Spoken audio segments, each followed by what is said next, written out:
It is a great week here in Austin because not only do you have the World Golf Championship Dell Technology Match Play, you also it's NASCAR at COTA week. NASCAR bringing all the action to Circuit of the Americas this weekend, and all the NASCAR drivers are going to be here, and that includes my guest joining me on the Vaqueros Cafe and Cantina hotline. He drives the number 16 Nutrient Ag Solutions Chevrolet for Kaulig Racing, a veteran of the NASCAR wars, AJ Allmendinger. Follow him on Twitter at AJ Dinger. Dinger, how are you, sir? I'm good. The problem is they wouldn't give me an invite to the match play. I was trying to be one of the 64 players there. You They know, saw my game. They said no. So I'm settling for the cup race at Austin. how is the golf game? Or do you play golf? I do play, and it's definitely not a relaxing thing for me in the off week. It's like this. It's like racing, really. It's kind of a necessary evil. I like to torment myself and try to punish myself by getting better every day playing golf, and that's just not great sometimes. I say they should have brought you and a couple of the other drivers to at least do some driving out there. So let's talk for a second about your season so far. You finished sixth at the Daytona 500. Since then, kind of a mixed bag. What's been the biggest challenge so far in this 2023 season? Yeah, I think just as a whole at Kaulig Racing, just trying to find a little bit more speed in our race cars. This is when you go to an off season, especially with a brand new car, you get all the teams, working hard to pinpoint where the speed is in the race car, massaging on them, finding the little tricks of the trade.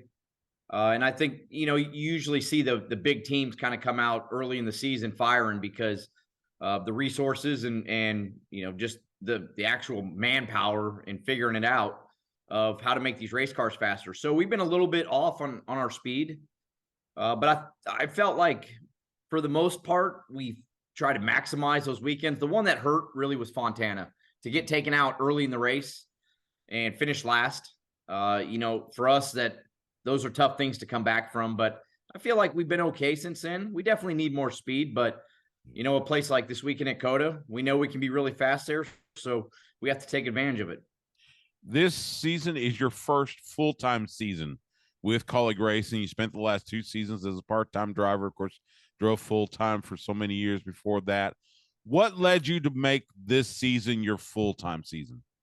Well, first full-time season back with the Cup car. It's been a slow process here. I thought I was trying to retire, and I was on the TV side with NBC, and Matt Kaulig, I'd never talked to him, and Chris Rice, they called me and asked in 2019 if I wanted to do a couple Xfinity races, and that went well. And then the next season was, do we want to do a few more Xfinity races? And that went even better. And by that point, I thought, man, I miss being there every weekend. I was talking to them. I was probably annoying them every weekend, watching the races when I wasn't there.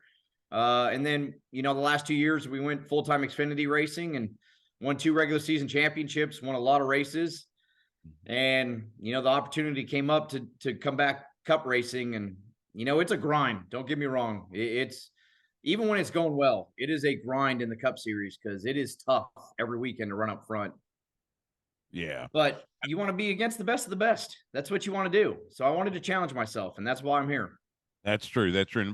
And you are in the Xfinity race this weekend as well. You've got 2 wins. Both of those are on road courses.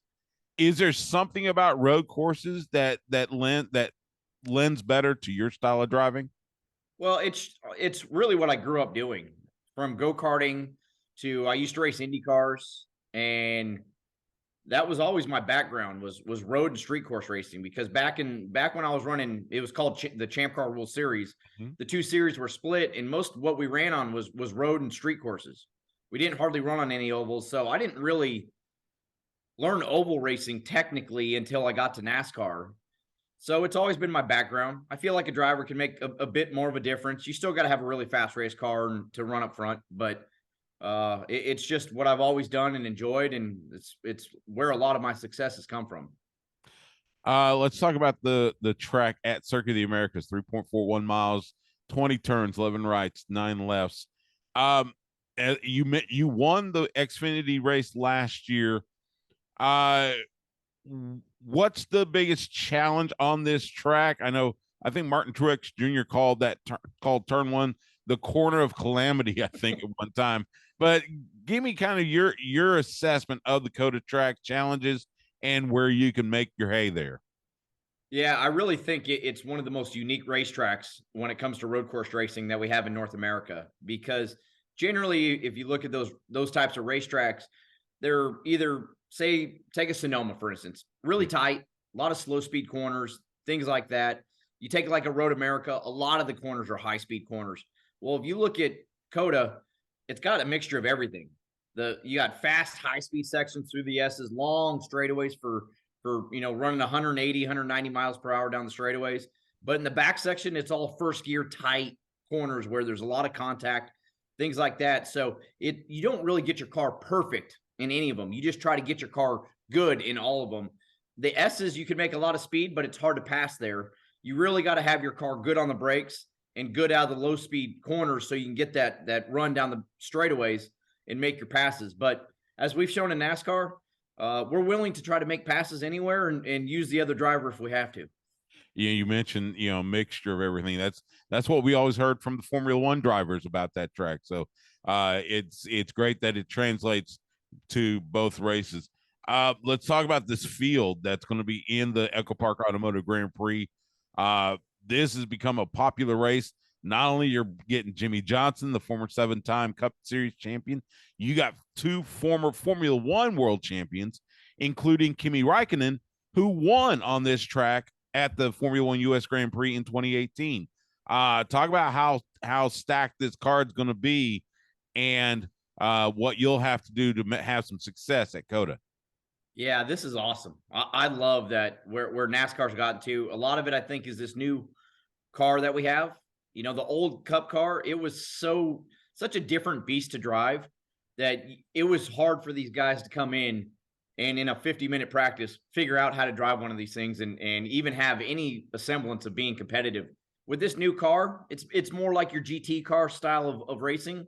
It's still different, but they can come in and they've driven something similar to this. So to have guys like Kimi and Jensen, you got Jordan Taylor filling in for Chase Elliott. I mean, he's going to be really fast because this is kind of what he drives every weekend. So it's a lot of fun now that NASCAR is a venue and an attraction for guys like this that want to come in and try it out. And they know if they get in good equipment that they can run up front.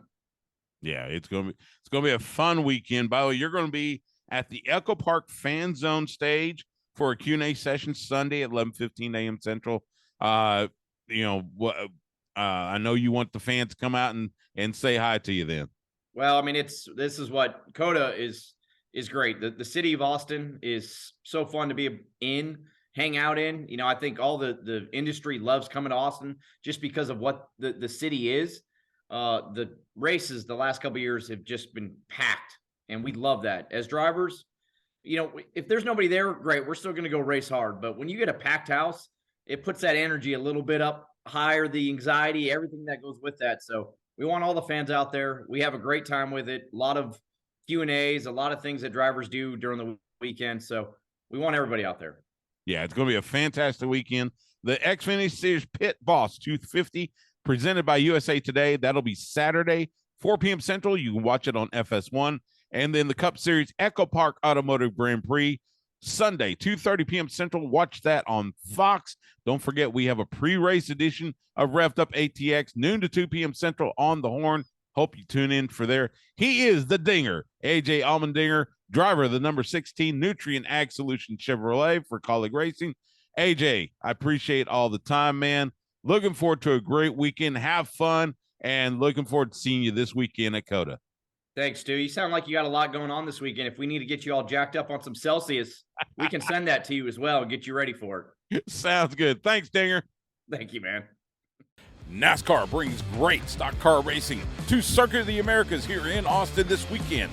Starting off with the Craftsman Truck Series XPEL 225, Saturday at 12:30 p.m. Central. You can watch that on FS1. The Xfinity Series will bring the Pit Boss 250 presented by USA Today.